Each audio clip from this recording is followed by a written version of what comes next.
கர்த்தருக்கு ஸ்தோத்திரம். மார்ச் 24. கிறிஸ்துவுக்குள் பிரியமானவர்களே, அனுதினமும் தேவனோடு.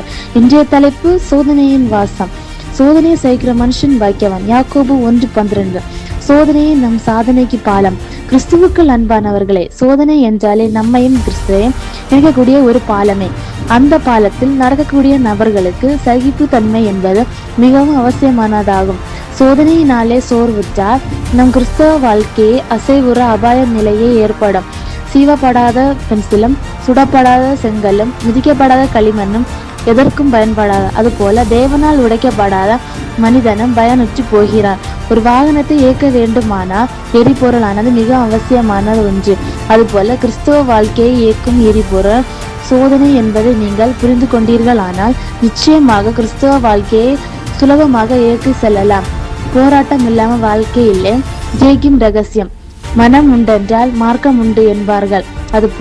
அதுபோல சோதனையை நமது வாழ்வின் ஒரு பங்கு என்பதை மனிதன் எப்பொழுதும் புரிந்து கொள்கிறானோ அங்கு தேவன் அவனுக்காக வழியை திறப்பார்.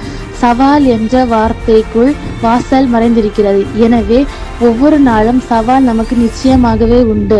ஒவ்வொரு நாளும் காலையில் எழுந்தவுடன் இன்றைக்கு எனக்கு நேராக வைக்கப்பட்டிருக்கும் சவால்களை சமாளிக்கும் எனக்கு பலன் தாரும் என்று ஜெபித்து ஆயத்தமாகும் போதும் அந்த நாளில் எவ்வளவு போராட்டங்கள் வந்தாலும் அதை சமாளிக்கலாம். எல்லாவற்றிற்கும் மேலாக இந்த போராட்டங்களில் போராடி ஜெயிப்பதற்கு கர்த்தர் நம் கூடவே இருப்பதாக வாக்கு பண்ணியிருக்கிறார். போராட்டம், பிரச்சனை ஏன் எனக்கு இருக்கிறது என்றெல்லாம் கேட்காதிருங்கள். அவைகள் நிச்சயமாக இருக்கும்.